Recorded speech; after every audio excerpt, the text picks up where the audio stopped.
Hello, welcome back to week 2 of our online lectures.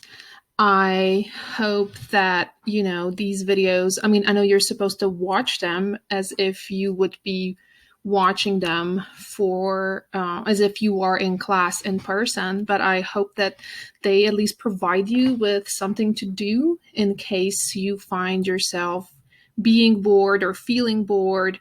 I'm not sure precisely if the lectures are more boring online than they usually are in person, but I hope that you at least are finding some takeaways and that you are taking notes as you normally would if you were in the classroom. Because remember, even if you are not watching the videos at the same time that you would be watching a in-class lecture, these questions, these topics are still going to be important topics, and they will form the questions that will appear on your final exam. Okay, so it's kind of important that you kind of suffer through these videos or the online lectures as well.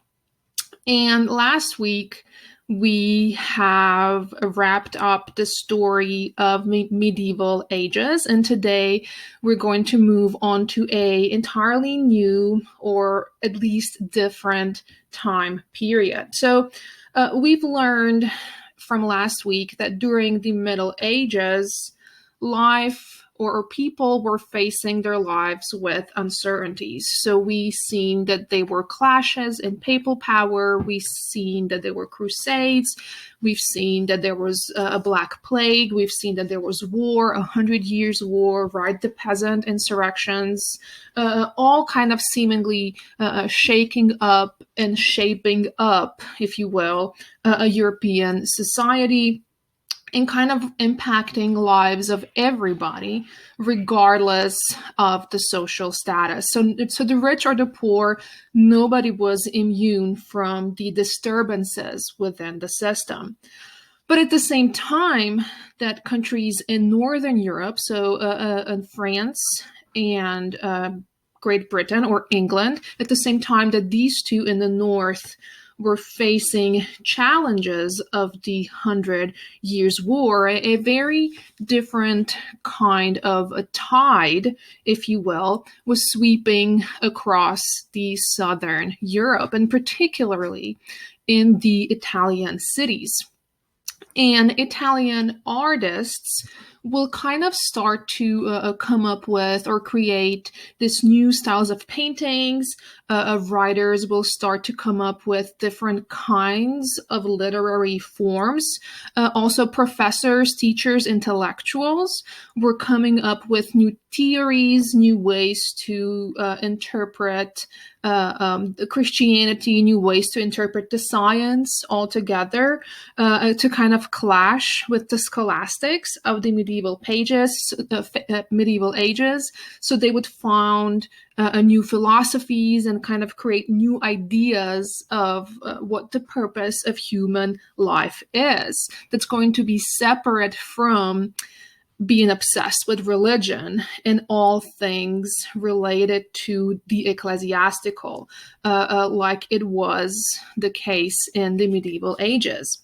So all of these things I just mentioned occurred in a time period that historians today like to call the Renaissance, or the Renaissance era will not be called Renaissance during Renaissance, but it was later named as the Renaissance. And Renaissance, to translate it literally, is a French word for rebirth. And this rebirth kind of fell along many disciplines, so not just art. I'm sure you've heard of Renaissance painters and sculptors. We certainly will spend some time talking about it. But it was also a period of rebirth, yes, in art, but also in science, also in history, and very much so in politics, right? And the heart of Renaissance, of course, first involved Italians, or it will first kind of emerge in northern Italian cities as well as the Rome, and then it will kind of spread out later to the rest of the Europe as well. And this rebirth was associated, like, what is a rebirth of? Well, it's simply a rebirth of admiration of the ancient times, particularly the Roman and Greek times. So it's a rebirth of antiquity, if you will, right?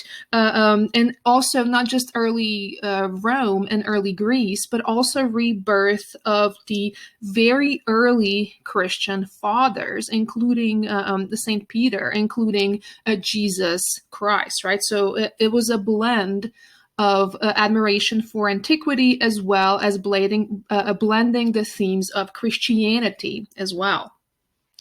And Renaissance writers, Renaissance artists were kind of showing also this renewed interest in ancient Latin language altogether. So the way that the Greeks spoke the Latin, the way that Greeks would formulate theories of philosophy in Latin, in the vernacular Latin, so the original Latin, because they believed that the Latin language that people of medieval times were speaking was less than perfect. It kind of became tainted, if you will. So we have to go back to the original Latin language, kind of absent of the accents of the more modern medieval Latin language altogether.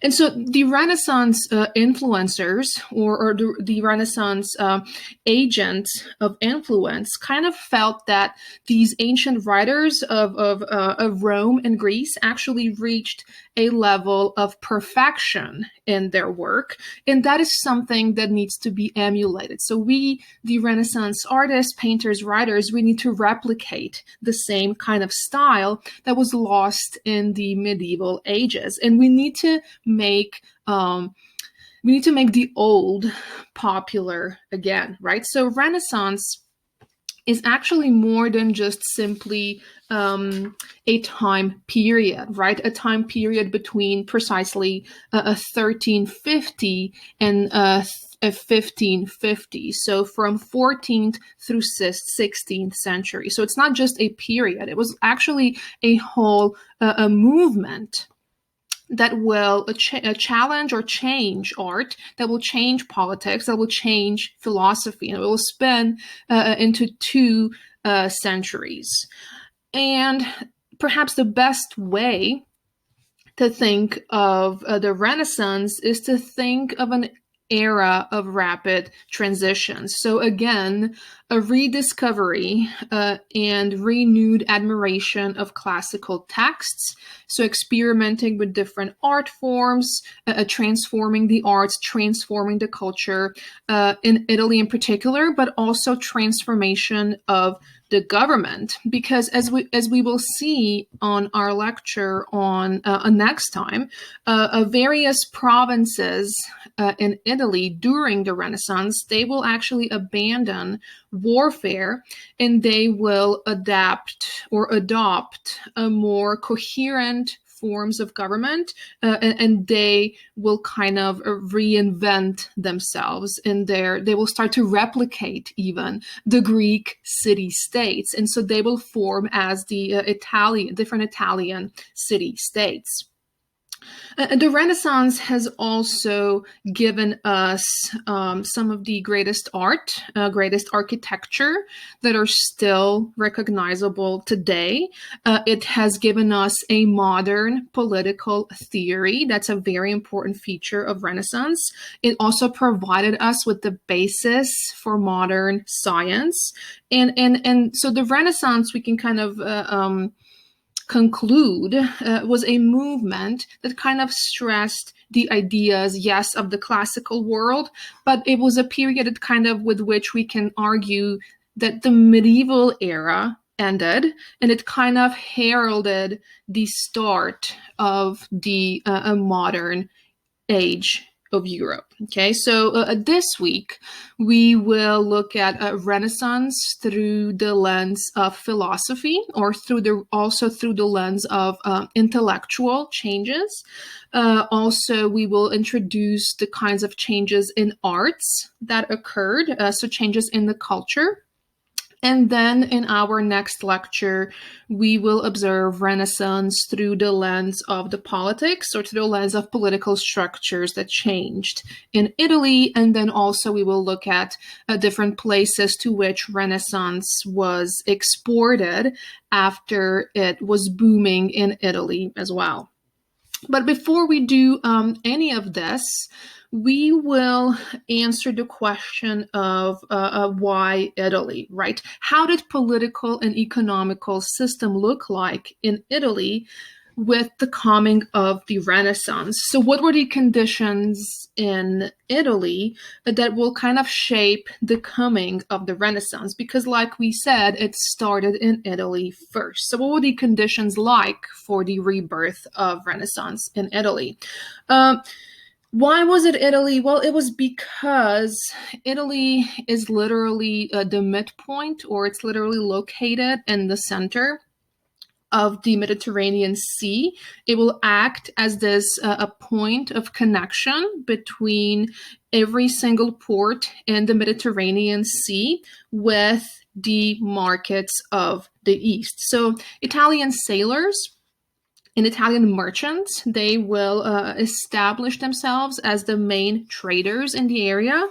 So they will literally be seeing themselves as connecting the two different parts of the world, kind of demanding or meeting the demand of Europeans for luxury goods coming from the Eastern markets. And the city of Florence, and the Venice in particular, as well as the city of Florence, will kind of lead the way in establishing themselves as the economic province of that territory, or commercial province of the territory.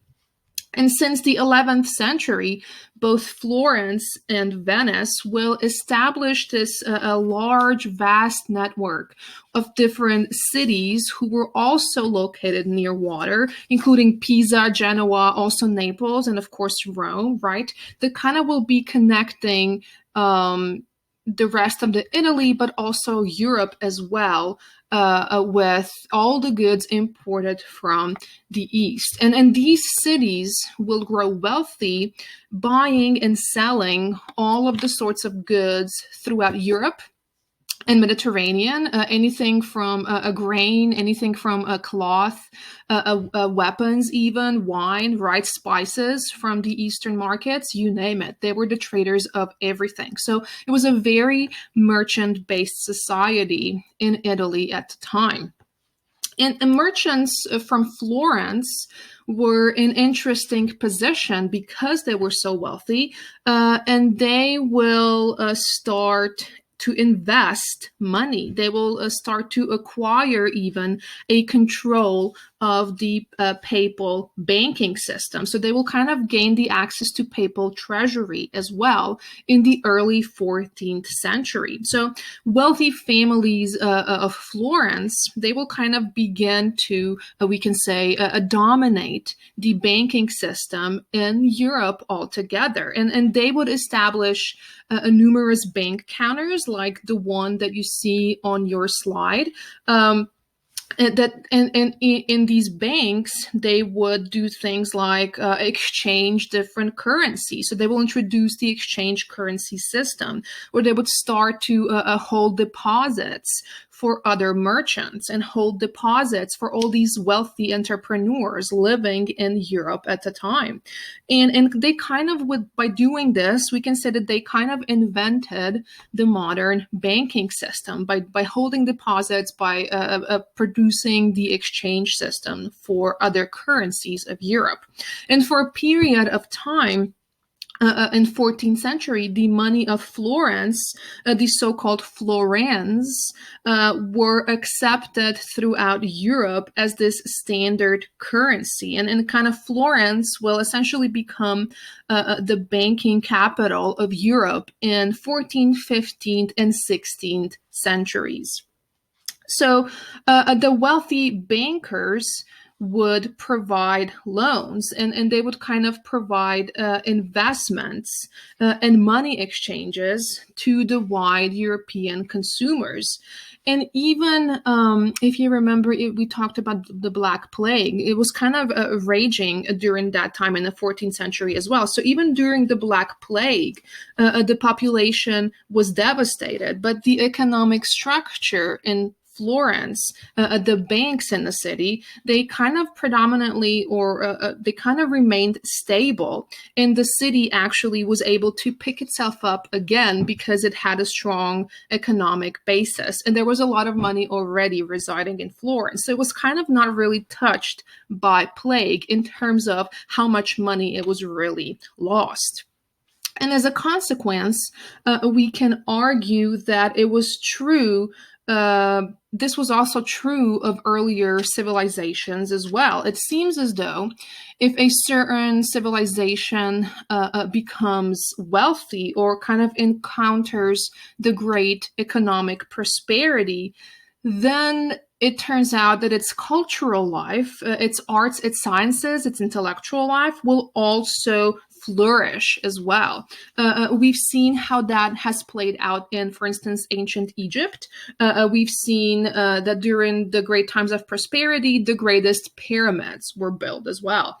In Greece as well, we've seen how buildings like Acropolis were starting to spring up at the height of the power of the Greece. The same thing happened with Rome, with Colosseum. That was during the time when Rome was the most stable, the wealthiest, right?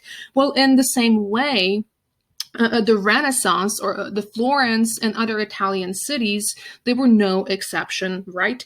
So with the kind of wealth circulating in Italian cities, the intellectual life and the cultural life will also prosper as well. And the key agents in that chain were, of course, people literally financing the boom in arts and intellectual life. And they were the local wealthy families. And plenty of Italian merchants and local governors will give large sums of money to local artisans, to local sculptors, creating the so-called system of patronage, or a form of a financial support in which artists, writers, intellectuals would be given money to produce a specific kinds of works, of art, of sculpture, architecture, you name it. And in Florence, the main patrons, or the wealthiest family, the ruling family, were the financiers called the Medici family. And they were the key tradesmen and the key supporters of the arts. And they will, among other things, finance this influx, this import of ancient scholarships, of ancient texts. So they literally paid for all these ancient Roman and Greek texts and manuscripts to be imported to Florence from East, from Greece, from any other territory in Europe that they were residing in, and then kind of copying and spreading them out to the people.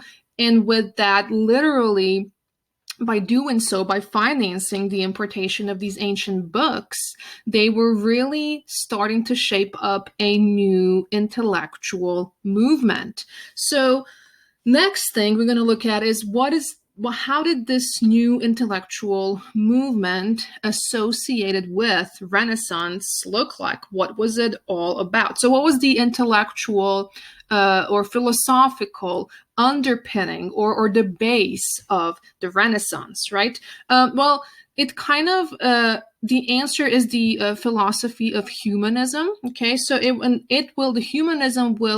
new philosophy will influence all aspects of Renaissance, from culture to politics, right? And what is humanism? We can kind of say that humanism was this intellectual program of study that emphasized, of course, Latin, meaning Roman, and Greek literature, and kind of using these texts to answer absolutely any question your mind can think of. So to gain better understanding of the human nature.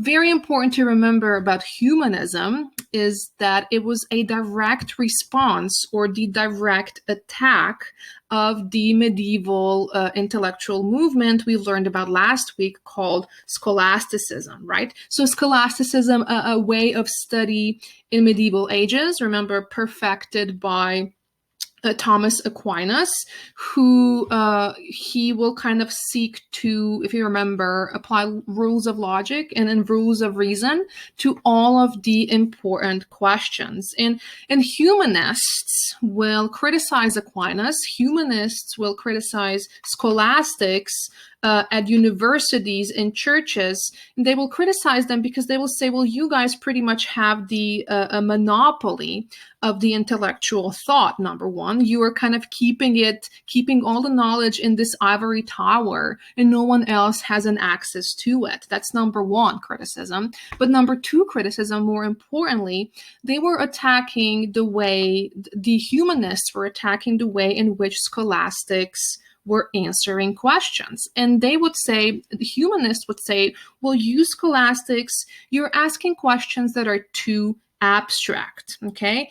Your questions are useless. They are these arcane questions that have no bearing on the actual real world. So the kinds of questions you are asking and the answers have actually no real world application. They're non-practical.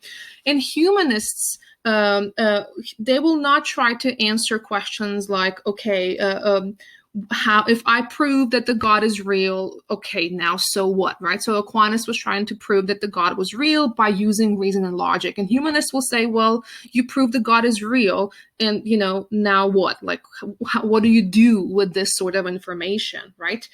Instead, humanists will take a step back from this obsession with religion, from this obsession with looking at humans through this very negative lens, or humans as having this sinful nature, if you will. So humanists will step away from that, and humanists will rather focus on, okay, how can I as a human gather more practical knowledge to apply it in the real world and to make this world a better place to live, right? So humanists will claim that the practical knowledge, the knowledge that will make humans useful agents of change in the world, is the appropriate kind of knowledge to have. And the most practical knowledge can be achieved through being a professed expert in the so-called 7 classical liberal arts, which are, of course, inspired from the ancient world. And these are number one, grammar. So to know the rules of Latin grammar and speak it properly like ancient Romans did. Number 2, you have to be expert in the art of rhetoric, so the art of expression, the art of speaking publicly. Also, you have to be expert in dialectic, or the art of arguing or making an argument, making a persuasive argument. On top of that, you have to be expert in math. So you have to be familiar with geometry and arithmetic, which are the two predominant forces of math at the time, or predominant, the most known knowledge of math at the time. You also need to familiarize yourself with astronomy, so the knowledge of the stars and the orbit. And also music, you have to be professed in music, as well as philology. And philology is something that can be translated as the love of language and kind of art of language altogether, or the art of reading and writing, if you will, right? So this kind of being not an expert, but having basic knowledge in all of the 7 of the classical liberal arts will make your life meaningful. So by knowing all of these 7, you will actually have practical knowledge to change the world. And if you heard of, let's see, liberal arts colleges, I think are fairly popular in the United States today as well. So if you heard of liberal arts universities, that's kind of the basis here. So these are the origins of the liberal arts education altogether. So it has roots in Renaissance humanism. Okay, so and the premise here is that by knowing a little bit of something from all of these fields, you're actually becoming what's called, quote unquote, the Renaissance man, or a Renaissance human would be better. But a Renaissance man is like how the Renaissance people would use the term, of course, because, men were the men of the people of the knowledge at the time. But by being a Renaissance man, you are a person of multiple talents, of different kinds of knowledge. You are very well-rounded, very multi-practical kind of person. So you know a little bit about everything, but not a whole lot about one specific thing. Okay, so that is your definition of Renaissance men, if we have to come up with one, even though that one's imperfect as well. But I think you kind of get the idea here.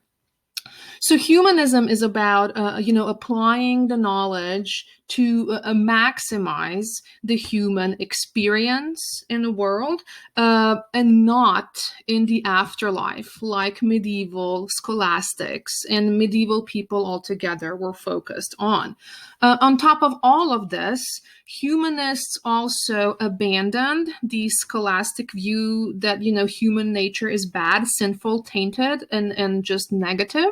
And instead, Renaissance humanists believe that, every person inside of themselves has this intrinsic, almost innate, inborn dignity.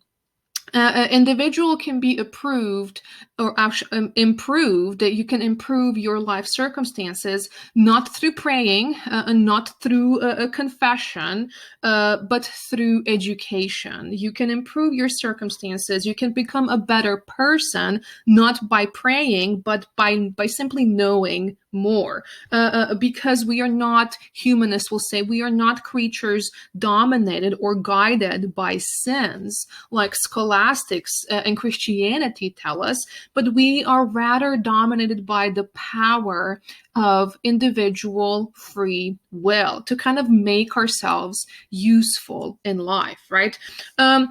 On top of that, humanists also placed a great value on the moral knowledge, or meaning that you kind of have to combine theories about how one should live in the present with the past experiences or with history. So you kind of have to make connections, or kind of learn the lessons from the history so you can be a better person in the present. So they will understand that the lessons of the past are kind of providing us with the rules of conduct for the future.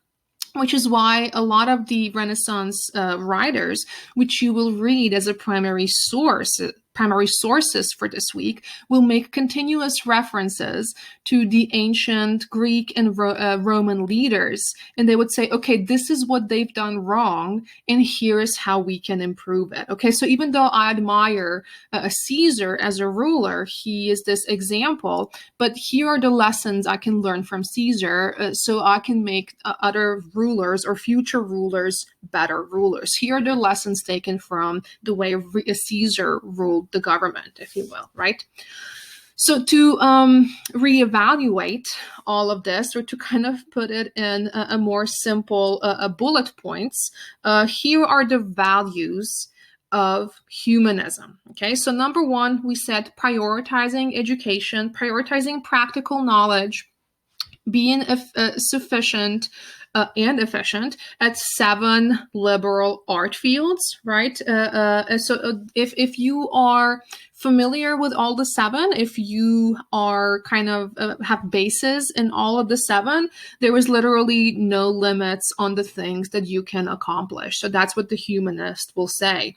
A humanist will also be kind of interested within this broader umbrella of prioritizing education. They will also be interested in individuals who will kind of rise above their backgrounds to become these brilliant, well-rounded, or unique kind of personalities. And the primary source you are going to be reading this week by Giorgio Vasari, he describes a life of Leonardo da Vinci. And you will see in this document this celebration of the well-roundedness, a celebration of almost a special kind of human being with very special creative powers. That Da Vinci had. And he was this epitome of the Renaissance man, if you will, because he prioritized his education and he was good at a lot of things, okay? A second value that humanists cherished is the idea, or was the idea of the virtue, okay? And now, it is important to distinguish virtue from the virtue, okay? So virtue is not the same as virtue, okay? Because virtue is like a very strong, very good characteristic about a person. You are a virtuous person if you are generous, if you help the poor, if you help the elderly, and stuff like that, right? So virtue means moral goodness, being morally good person. But virtue is not necessarily associated with the moral goodness. But to be a person who possesses a virtue means that you have the absolute ability to shape the world around you according to your own will, okay? According to your own willpower. You are the agent of your own actions.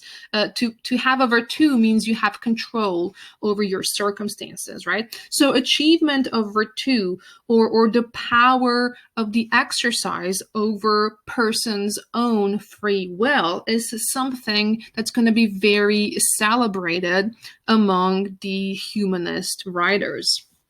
And also, an important feature of humanism is this emphasis, of course, on the classics. The classics meaning the classic characters of philosophy of Rome and Greece.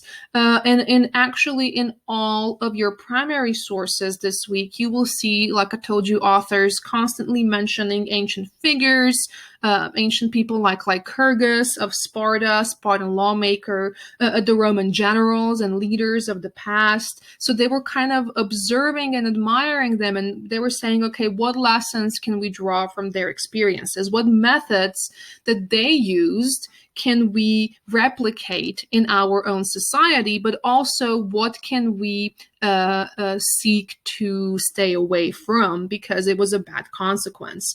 Also, admiration of philosophers such as Aristotle and Plato. In particular, Plato was a favorite. And we will see how the admiration of Plato's philosophy played out in a very impactful person of the Northern Renaissance. Thomas More, we'll talk about that on Wednesday, but definitely admiration of Plato and Aristotle and any sort of Roman general or any Roman general that they could think of, right? Another value of the humanists, like I told you, was emphasis on the individual. And Renaissance period is this, we can say it was this beginning of the doctrine of individualism, okay? To contrast, during the medieval ages, the ages we studied up until now, medieval philosophers did not as much value or they did not as much understand there was something special about any particular person. But Renaissance humanists, as we said, celebrated individual as this free-willed, a very self-sufficient, very self-reliant group of individuals who among themselves are actually geniuses. There are these free-spirited, self-reliant people who actually, as individuals, because they're so great, they make a better collective. They make a society whole. So each individual's contribution makes a society whole and a better place to live. Okay, so that's why during the Renaissance, we see a lot of guidebooks that will tell us, okay, what are the particular rules of what makes an ideal individual, or how to train, how to discipline, how to fashion a young man to become this ideal prince, to become this ideal ruler. And that is going to be the topic of the Machiavelli's Prince. Okay, so the rules, the guidelines for what makes an ideal human in terms of politics, what makes an ideal prince of any realm. Okay, now that we've established the basic principles or the values of the Renaissance, let's look at some of the examples of the humanist Renaissance humanists. And then, of course, after that, we will look at the examples of the Renaissance artists as well. The first one I want to start off with briefly is an individual named Leon Battista Alberti. And he will be one of the authors of your primary sources you are going to be reading for next meeting as well. And he wrote his treatise or his written argument called On the Family. And in it, he will provide this classical study of the new urban values or of the city values, in which he will be outlaying, okay, what makes a family ideal? What is a perfect family, if you will? And all of this goes along with the insistence or the push of all of the Renaissance humanists that we need to provide these guidebooks for individuals so they can be the best versions of themselves possible, so they can be these productive members of the society. So if Machiavelli provides a guidebook on how to be a good ruler, or in his mind, what makes a good ruler, then Alberti tells us, okay, what makes a very perfect, a very efficient family, all right? And I will let you read it and, of course, tell me what his version of ideal family is.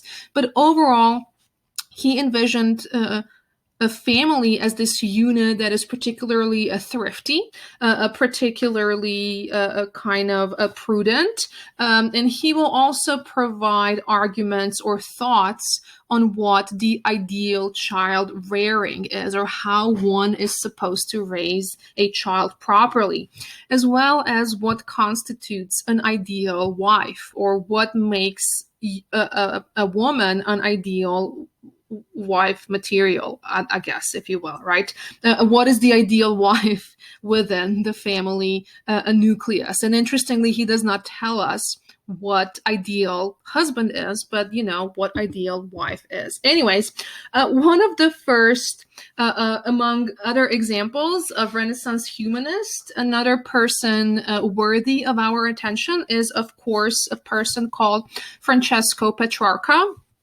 In Anglophone, among English-speaking people, he's also known as Petrarch, but Petrarca is his Italian original name. And he will actually establish himself firstly as a poet. You might have read some of Petrarca's poems in your literature classes. In fact, I hope you have. If you haven't, please look him up. He is a wonderful romantic writer, if you will. But he, in terms of history, in terms of humor, humanism, he will actually be considered the father of Renaissance. And he will become this diplomatic envoy or diplomatic representative of the church. And he will travel as a diplomat of the church. He will travel across Europe. And because he had done so, this will provide him an opportunity to be exposed to ancient texts, and he will bring them back to Florence. And you know, because he did that, he would essentially expose other people in Florence to these ancient texts, and that's how we start to have a rebirth of the admiration of ancient texts altogether. And he argued, Petrarch argued, among other things, he will say that, you know, God had given humans this vast intellectual, this vast creative potential, and we need to use it to its fullest.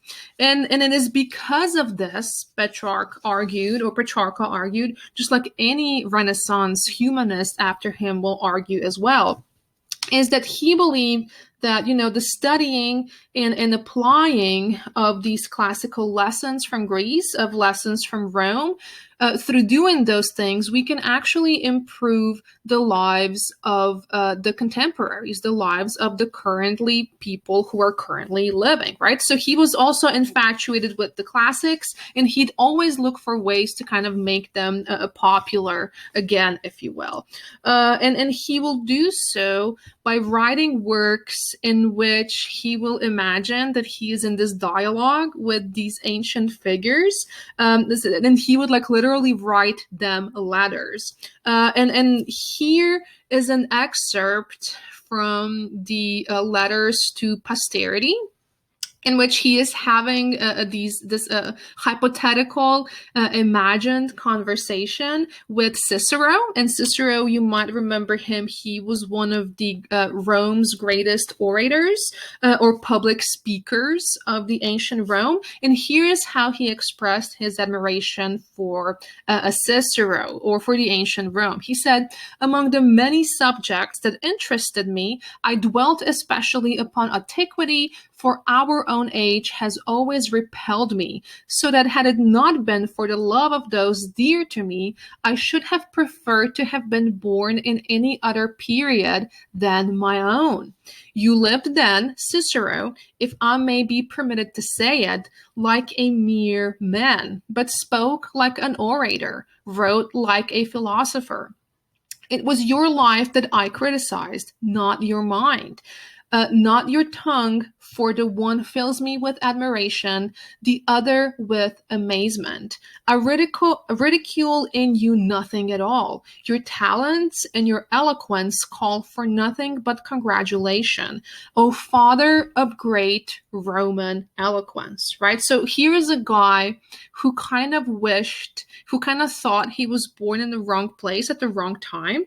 And you know, but since he was not born in ancient Rome like he wished he has, the closest thing that he can do is to bring this awareness of the greatness of the ancient times to the audiences of the present, and also admiring this old vernacular Latin, and the Latin of the Cicero, the perfect version of Latin that he spoke as well. But perhaps, so that's Petrarca, but perhaps the most recognizable a feature, or the Renaissance person, were the Renaissance, or the collective of people, were the Renaissance artists. And Renaissance artists will kind of participate in the creation of in the creation of paintings, in creation of architecture, and also of sculptures, particularly in the Italian city of Florence. And as we said, kind of the reason why the Renaissance art will bloom in Florence in 14th and 15th century was particularly because it was a home to, yes, artful geniuses, yes, a home of many talents, but more importantly, because the artists were receiving the large sums of money from very wealthy people to produce vast amounts of artwork. And because, to make sculptures, to make paintings, to make frescoes on the entire wall of a cathedral costs a lot of money, right? So artists and writers became the patrons of the wealthy people, and they were commissioned by cities, they were commissioned by individuals to produce specific works of art in specific styles through, again, the system of patronage, right? So these artists would, through patronage, to being paid money, to being commissioned to perform art, to paint, if you will, they would become literally virtual celebrities of their own time. And in a true spirit of a Renaissance, these artists were not just the creative geniuses, but they also practiced other vocations, they also had other jobs as well. So they were practitioners of other disciplines as well. An example of that, of course, is Leonardo da Vinci. And first and foremost, we know da Vinci as the painter, as the author of a portrait called Mona Lisa. And Mona Lisa shows us a woman with this mysterious smirk / smile, which was a portrait of a young wife of a rich merchant from Florence. So this merchant, he will commission Da Vinci to do the portrait of his wife, if you will. And during Renaissance in particular, with Mona Lisa, but with other portraits as well, portraits will become this distinct artistic genre of the Renaissance painters altogether. And Da Vinci, coming back to Mona Lisa, he wanted to paint her as naturalistic as naturalistic is a bad word, as natural as possible, a very realistic. That's a very realistic kind of portrait as she is living through it, right? So to kind of replicate her features or the features of her face as much as possible, and a photography, as we know it today, was not a thing back then, but he would want to get as closest to what today we would consider photography as possible. And just like all of his paintings, if you were to ask Da Vinci, well, what do you think about this particular painting? He would say, it's unfinished. It's not perfect. As a matter of fact, I hate it. I wish I had more time to work on it, but I need money, so I'm going to say it's finished, right? I don't know, but she looks pretty darn perfect to me, right? But we know, of course, Da Vinci as an artist, but actually he only authored or painted about 30 or 30-ish paintings, which actually is not a lot for a painter at all altogether. At the time, he rather had a reputation, again, as being the poster child of a Renaissance man or a Renaissance person, or a person who had a multiple talents, person who was good at multiple things. And he said that the painter is not admirable unless he is universal. So the more you know, other than just painting, not only the better painter you are, but the better person you are altogether. Meaning that, that you cannot be you must be talented in other things than just art.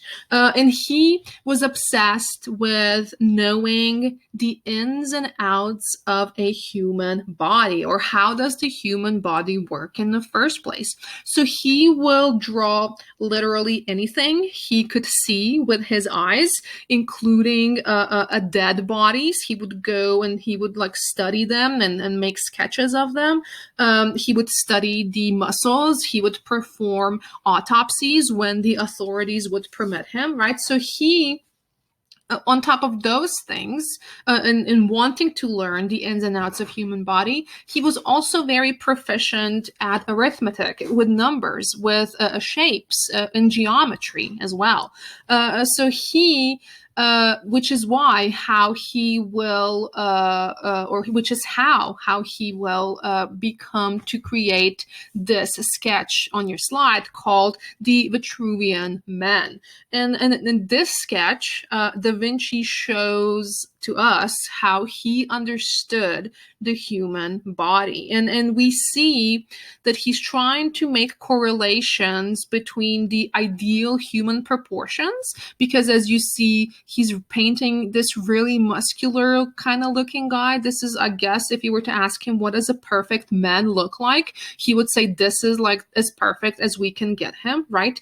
And so we see this correlation between the perfect human shapes with the perfect geometric shapes of circle and the square, kind of based on the ideas of the ancient Roman architect called the Virtuous, and so that's Vitruvius. Sorry, and so that's how Vitruvian men will get his name as well.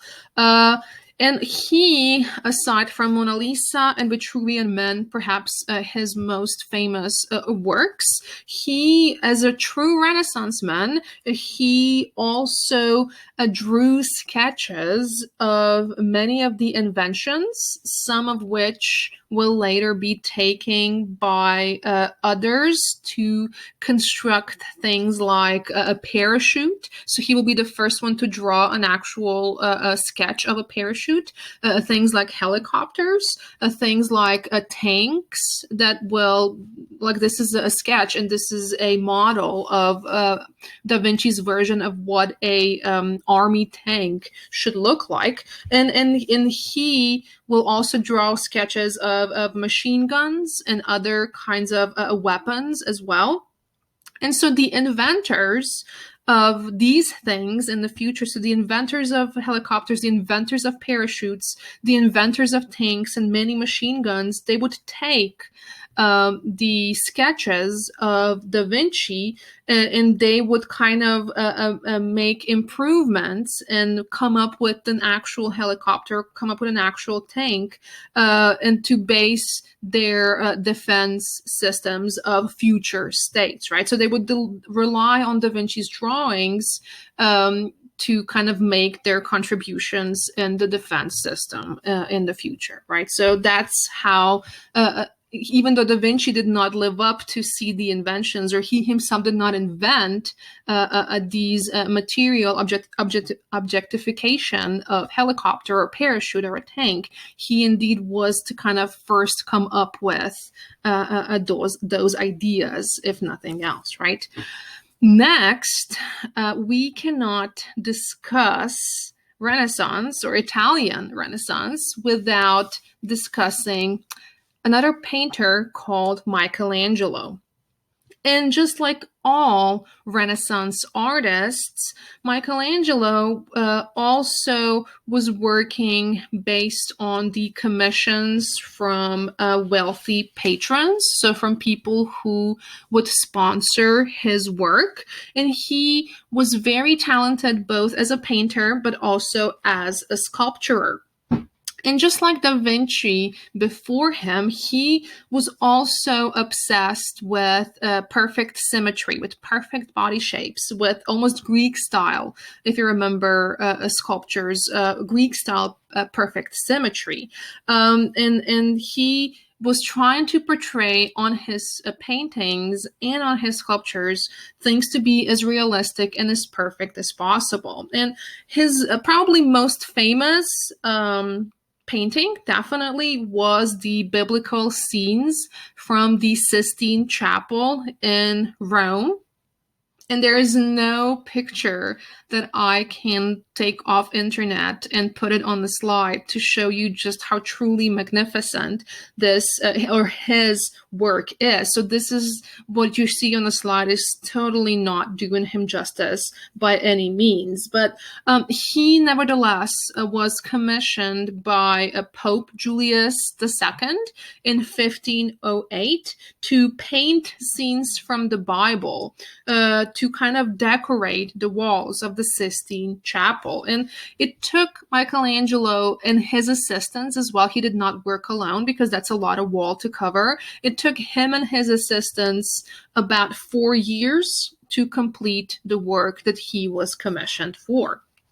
And the themes on the Sistine Chapel are various. They range from various biblical scenes, including the creation of Adam, the scenes from the Garden of Eden with the creation of Adam and Eve, also things like the Last Judgment. But I think the most famous part of the Sistine Chapel, let's see if we, no, it's currently not. I think it's somewhere closer to here. Anyways, it's the creation of Adam. So the creation of Adam was a part of this, the paintings on the Sistine Chapel, and it was kind of placed in the center of the ceiling of the Sistine Chapel. And in this image, in the creation of Adam, we see a Christian God displayed like this majestic, white-haired, white-bearded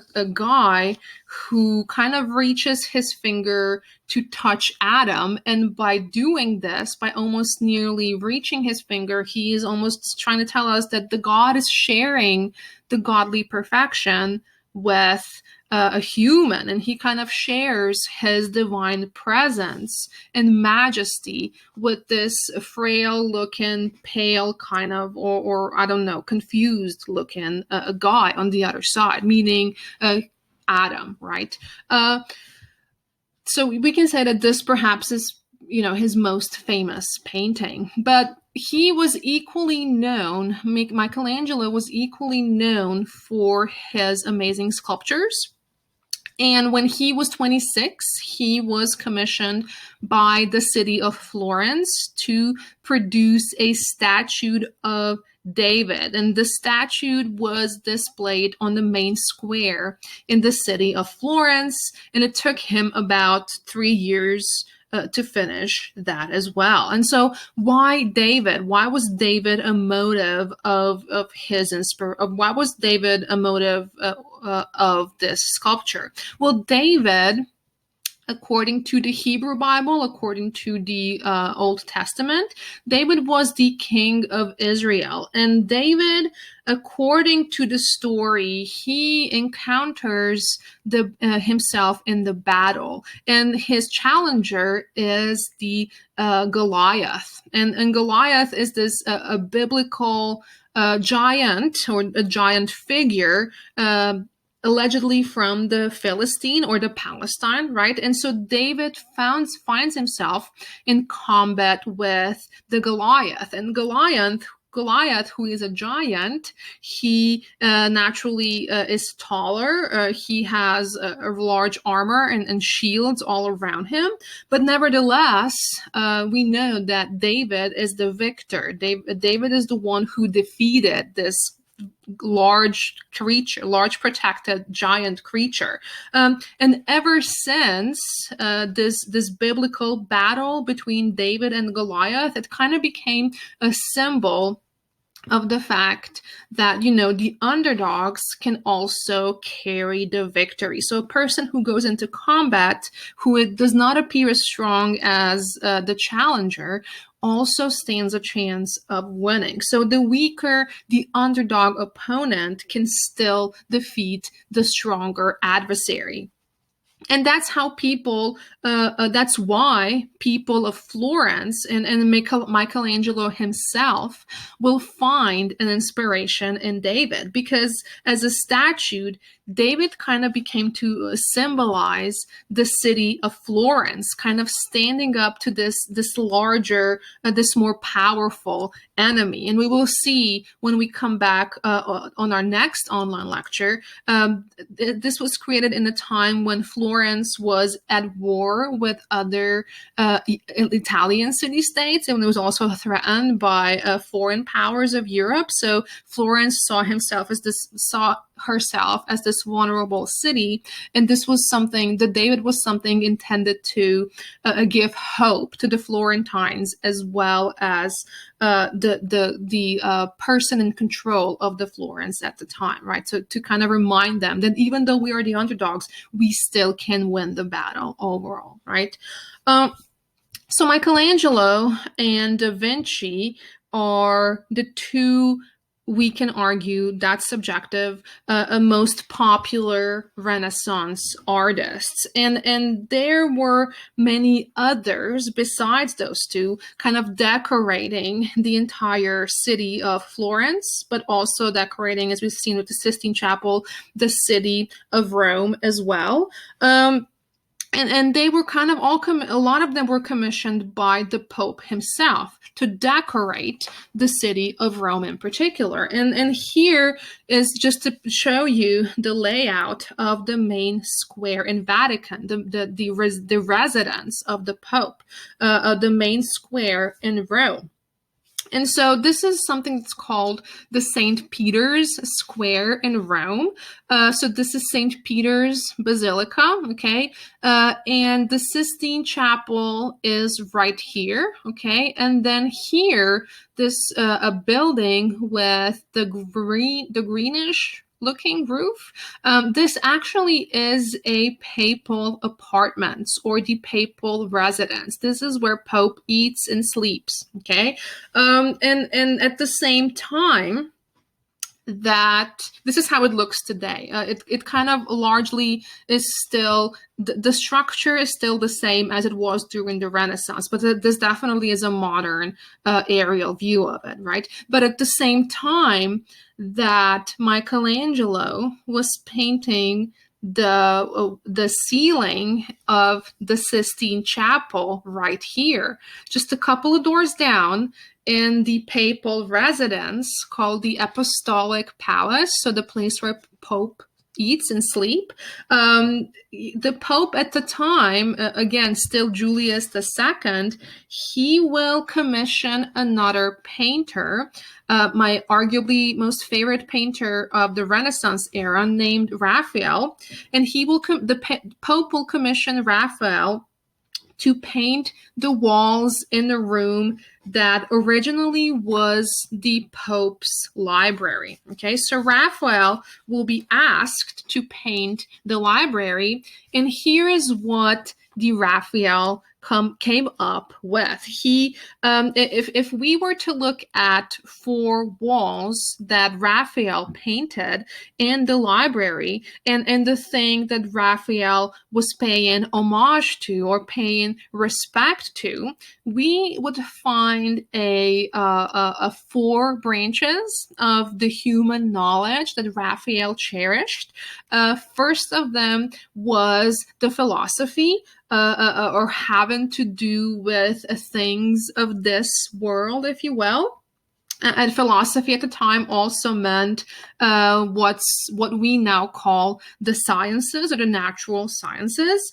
Also, on top of that, on the opposite wall, Raphael in the library will paint, he will represent the wall of theology, or having to do with the issues related to God, related to the divine. And also on the 2 other walls, he will paint the rest. He will paint the poetry on one wall and the justice on the wall that's kind of directly across it. Okay, so these 4 areas of human knowledge are kind of symbolized by the allegorical figures we see on the frescoes painted by Raphael on the walls as well as on the ceilings. And The fresco that he made, representing the philosophy, representing the sciences,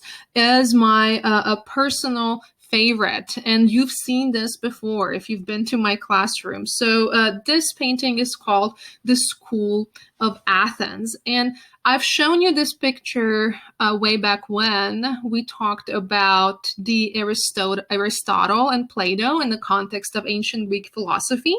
And we said that, the Renaissance represents this era of renewed interest in classics. And perhaps there is no other work or painting made during the Renaissance that captures this admiration more than the School of Athens. That kind of captures this interest in ancient thinkers, as Raphael's School of Athens does. And in this picture, he is portraying some of the most famous philosophers at the time. And remember, by philosophers, I don't just mean philosophy as we know it today, but also natural sciences, math, astronomy, right? Which is why we see on the picture people such as, for instance, Pythagoras. Okay, and Pythagoras, he is a mathematician, or was the ancient Greek mathematician who has discovered the laws of harmony, who has in harmony in music, but also in mathematics. There's numerous laws of mathematics. So he's kind of sitting down, jotting down, writing mathematical formulas with students around him, kind of curiously taking the notes. Mirroring Pythagoras, on the other side, we see Euclid. I'll never pronounce his name right, but this is Euclid. Okay, let me move myself up a little bit more. Okay, Euclid, he was also a Greek mathematician, known as the father of geometry, and he kind of is presented over here, kind of bent over, demonstrating something with a thing that looks like a compass, with young students, again, kind of eagerly trying to grasp the lessons that he's trying to teach them. And kind of right above him, we also see, where are you? There you are. We also see Ptolemy.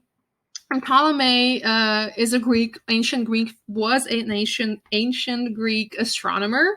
And Ptolemy, he will theorize about, the planets, about the planetary orbits, and he was kind of the ancient predecessor of the future astronomers, if you will. And he's kind of holding a model of the planet in his hand. And of course, we see as the focal point of the fresco, in the center of an actual painting, we of course see the two men who are effectively from the two very different schools of philosophy. And they were, of course, Plato and Aristotle. And we know that we can tell Plato from Aristotle because we, of course, know that Plato is older. And actually looking at this, I'm just noticing, hello, Miss Imperfect, that I've entirely that I've placed the wrong person with the wrong representative. So this over here is actually Plato, okay? And this over here is actually Aristotle, okay? So just reverse the two. Anyways, we know that this is Plato because the Plato is older, and Plato was the teacher of Aristotle. And Plato kind of stands kind of pointing up his finger to the sky. He is directing us to look at the ethereal, to look at the world of the spirituality, the world which cannot be seen, the world of the perfect forms, the world of perfection, the world of final truths of all things, which is not obtainable in this world, but only obtainable in another life. It's up in the sky, literally. And on the opposite side, we see Aristotle, even though it says Plato, this is Aristotle. We see that Aristotle, he is kind of, presented as, with his hand facing down. He is pointing to the world of reality. The world of science, the world of reason, if you will, kind of wishing us to focus on the things that are observable with our own senses. So it's almost like, he's pointing at the actual things, at the physical things, and his hand is pointing down as he is to say, like, wait, no, let's focus on what's here. Let's focus on what's in this world, right? So overall, with all of these examples, so not just with the Raphael, but with the examples of all of our Renaissance painters, we've noticed that their themes, their motives were both religious, right? The Sistine Chapel, they were both secular, like the Raphael. Raphael's philosophical painting was more secular than religious. And so they would use both religious and secular motives as their means to portray these Renaissance ideas.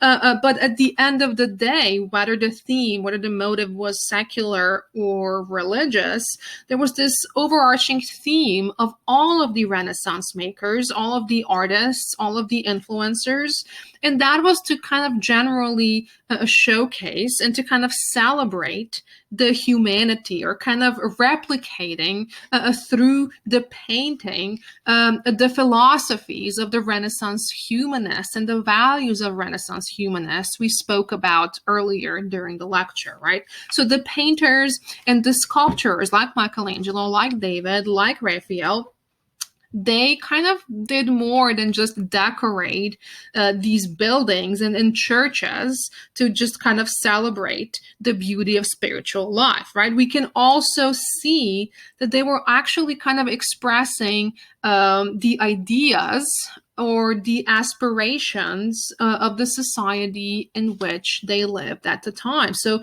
this kind of new emphasis on learning, on access to knowledge, and this focus on individual and the present. So being here, being now, and not as much as worrying and praying for the afterlife is very much visible to us in the examples of the painters, right?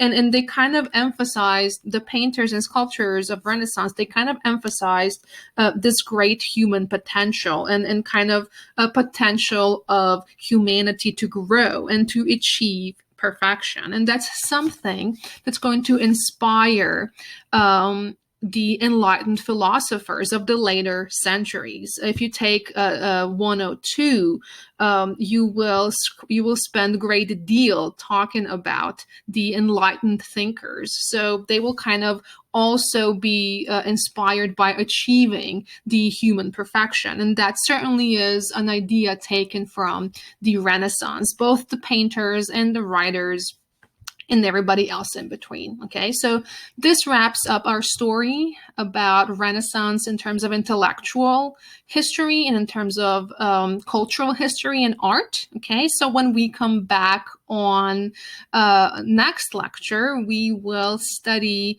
the Renaissance in terms of politics, and we will study the Northern Renaissance, or changes in the Renaissance made in places that were not Italy. Okay, until then, stay safe. I will see you next time. Bye.